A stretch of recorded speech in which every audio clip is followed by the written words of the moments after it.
Three things are necessary when exploring Egypt: water, a good camera, and an omnipresent voice coming from nowhere.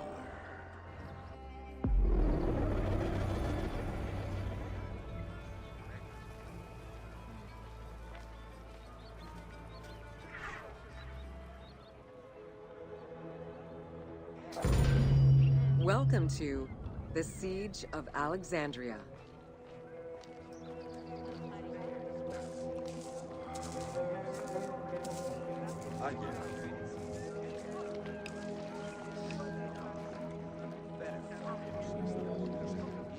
Among the collection of writings attributed to Julius Caesar are his descriptions of the Siege of Alexandria, the Gallic Wars, and the commentaries on the Civil War. These archives contain information on different campaigns: the Wars of Alexandria, Africa, and Spain.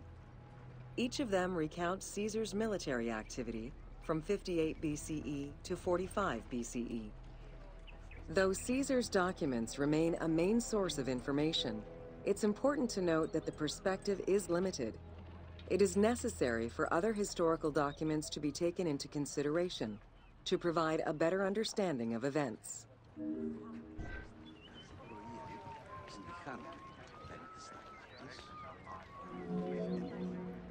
The Siege of Alexandria closely relays the events of the Civil War that led up to the event and describes how Caesar was besieged in the palace of the Ptolemies. Other ancient authors have left equally valuable and sometimes contradictory information.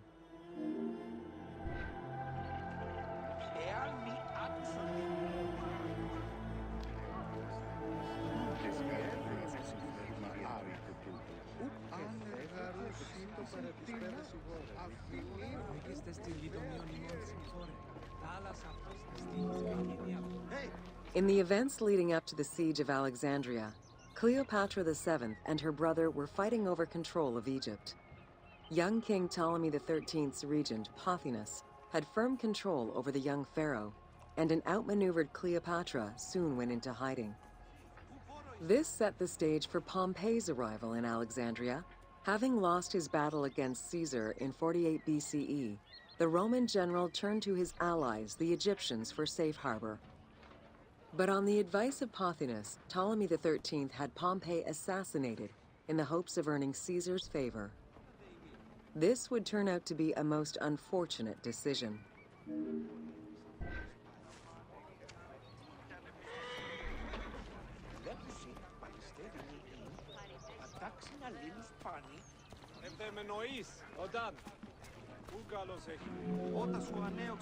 Upon his arrival in Alexandria, Caesar was presented with Pompey's head. The sight of a Roman murdered by Egyptians did not sit well with him. Caesar made his displeasure clear, ordering the return of Cleopatra, and for the siblings to resolve their differences and resume their co-rule of Egypt, as per the will of their father. Neither Pothinus nor Ptolemy XIII wished to accede to this demand. While doing his best to aggravate Caesar, Pothinus secretly plotted against the Roman ruler and sent word for Egyptian General Achilles to bring his 20,000 men to fight on his behalf. While Pothinus plotted against Caesar, Cleopatra made a bold move.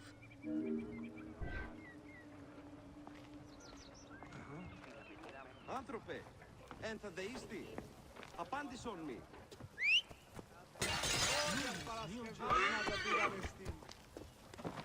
Αφού μπλάσουμε καλώς, εν θα δεημεί.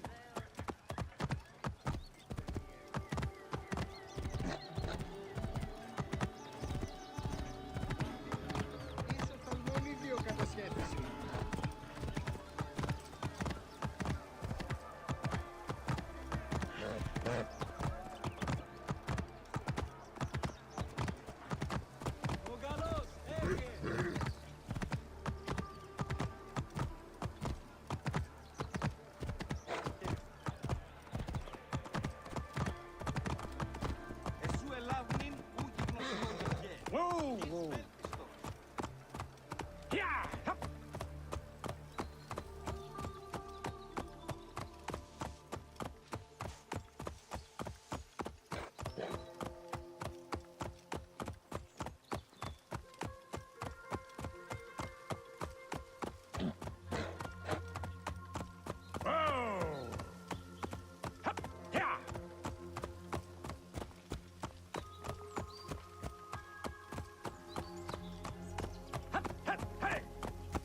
There are various descriptions of the encounter between Caesar and Cleopatra. One report states that she snuck into the palace alone at night. Another account claims she was accompanied by an ally and was brought inside the palace wrapped in a carpet bag. Though exactly what happened at this fateful meeting is up for debate, what is known is that Cleopatra met with Caesar and earned his approval. Pothinus and Ptolemy XIII were most vexed with this turn of events.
With Cleopatra finally present, Caesar chose to act as mediator between the siblings in the hopes of a peaceful resolution. It did not take long for things to sour. During a banquet given to celebrate the reconciliation, there was an assassination attempt on Caesar. It was the Roman leader's own barber who thwarted the attack. Once it was revealed that the king's regent, Pothinus, had ordered the attack, Caesar had him executed. He then placed the young king under guard.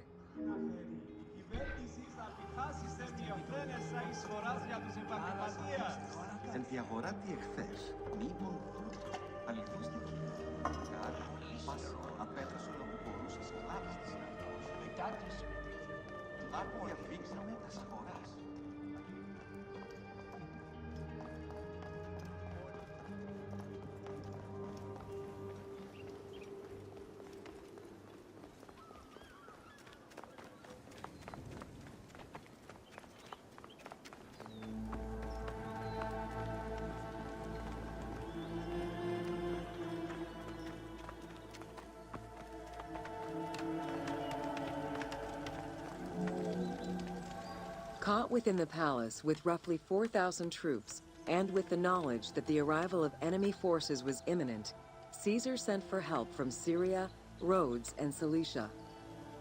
He ordered his men to dig a ditch around the palace and build a wall leading to the harbor. This would ensure Caesar's access to the sea.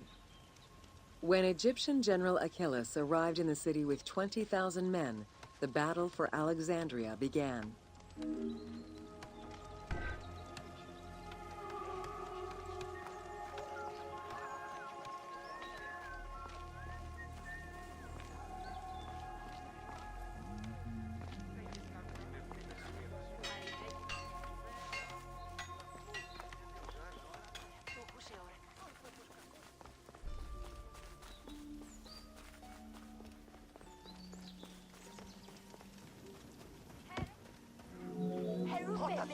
With so few men at his disposal, Caesar could not risk a battle just yet. He sent ambassadors to Achilles in the name of Ptolemy to propose a truce. Knowing that the orders did not come from the young king, and angered by the pharaoh's imprisonment, Achilles had the messengers assassinated. With Caesar confined within the palace, Achilles positioned his troops around the city. Skirmishes broke out throughout the streets of Alexandria and went on for several days and nights. Though they were outnumbered, Caesar's men were able to hold the enemy back. This prompted Achilles' next move: capture the Roman fleet stationed in the harbor.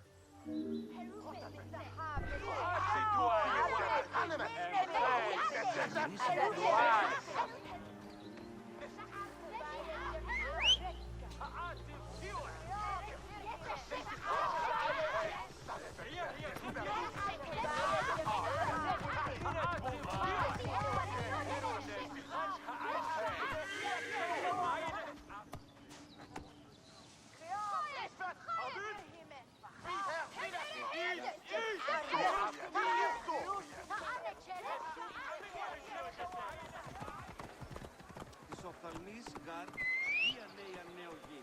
Πού κοράς βλάξ. Yep. Hup. Yeah.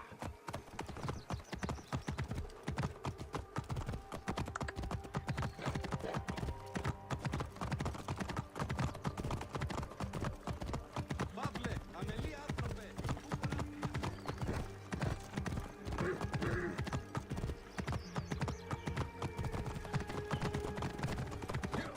Αμάξα ελάβνισχα κακίστεως. Αμένισος.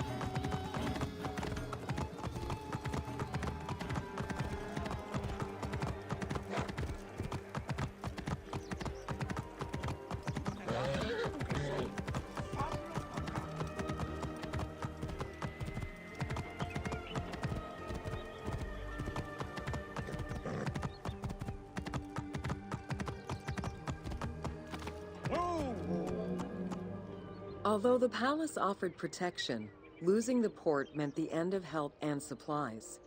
Caesar knew he had to protect the fleet. While he and his troops succeeded in regaining control of the port, he knew it would be impossible to sustain.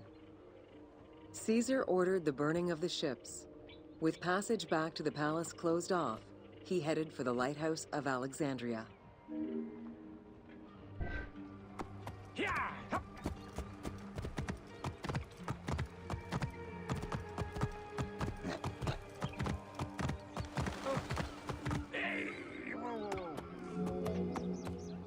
Fighting their way through the Egyptian troops, Caesar and his men eventually reached Pharis Island. There, they took refuge within the lighthouse. With easy access to the open sea, Caesar was able to send messages to his allies requesting reinforcements and more supplies. The island fort also allowed him to control access to the harbor by relying on the chains used by the Egyptians to control ship traffic to and from Alexandria's docks. Yeah. Whoa.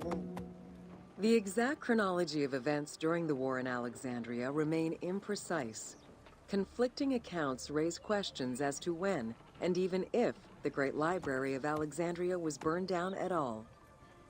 One account states that during the fighting, docks and warehouses were burned, and this was the fire that spread to the library. In another account, when Achilles cut off the harbor, Caesar had to leave the safety of the palace to defend his ships.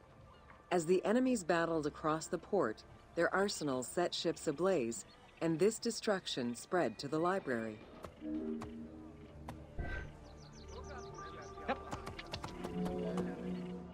In either case, the Great Library was not completely destroyed. Experts point out that its location was too far from the harbor, and much later texts refer to the Great Library as being intact. Warehouses near the harbor contained manuscript copies awaiting export, and it is more likely that these documents were destroyed than the Great Library itself. Yep. Oh! The destruction of the Great Library may have been due to a number of fires over the ages. Its end was probably closer to the 4th century CE, when the Christian Emperor Theodosius I ordered the closure of all pagan temples. While some documents survived after being moved away, it remains unclear just what knowledge may have been lost.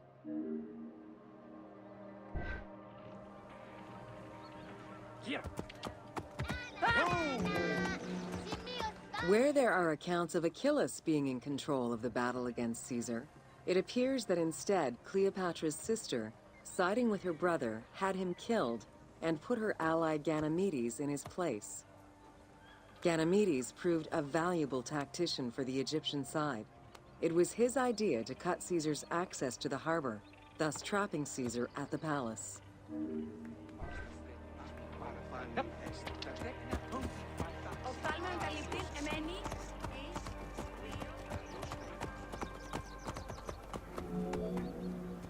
During the time of Ptolemy I, canals had been dug throughout Alexandria to provide fresh water.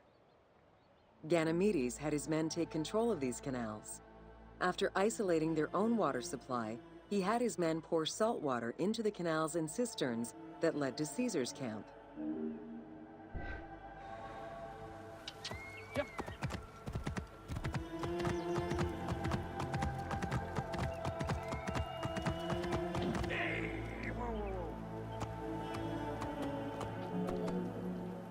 Panic erupted in Caesar's men.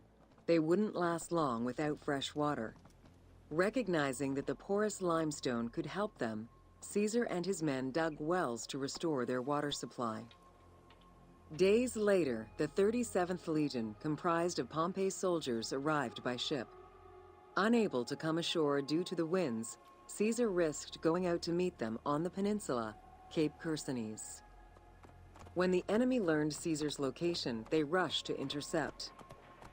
Despite an obvious advantage for the Alexandrians, Caesar, with a Rhodian ship full of skillful sailors, emerged victorious. Yeah.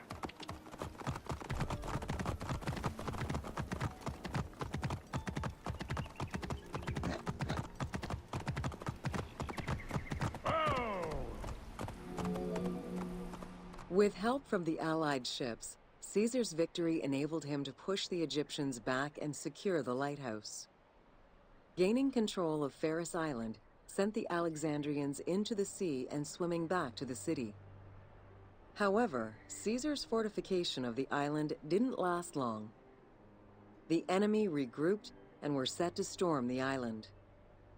Panic-stricken, in spite of Caesar's encouragement, many of his men then fled their posts, either by ship or jumping into the sea. Yep.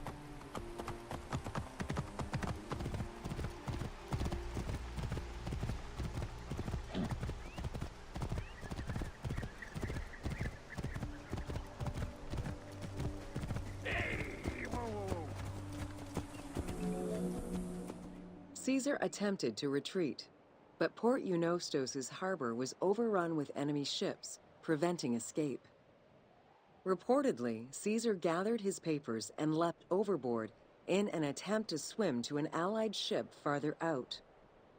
Historian Cassius Dio claimed that Caesar would have drowned if he hadn't been able to remove his purple garment. Still, he managed to swim the distance and survive. The Alexandrians recovered the cloak and used it as a trophy to commemorate the Roman debacle. Yeah.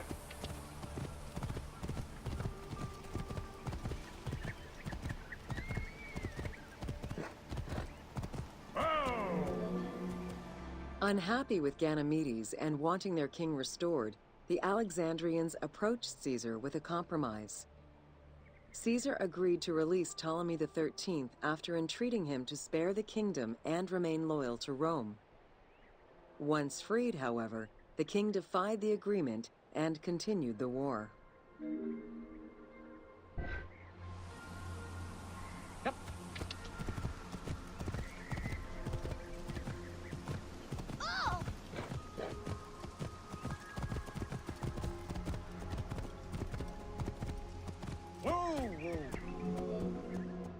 By this time, a faithful ally of Caesar's, Mithridates, arrived in Egypt, clashing with Ptolemy's troops at Pelusium. Outnumbering the enemy, Mithridates secured the region between Pelusium and Alexandria. Ptolemy, warned of Caesar's ally marching on Alexandria, sent his troops to prevent passage over the river. Yep. Whoa!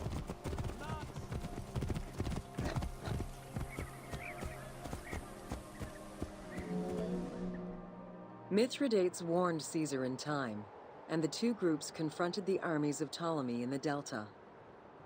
In the Battle of the Nile, the Romans gained the upper hand, sending the Egyptians fleeing. In the tumult and panic, King Ptolemy XIII drowned in the Nile. Yeah.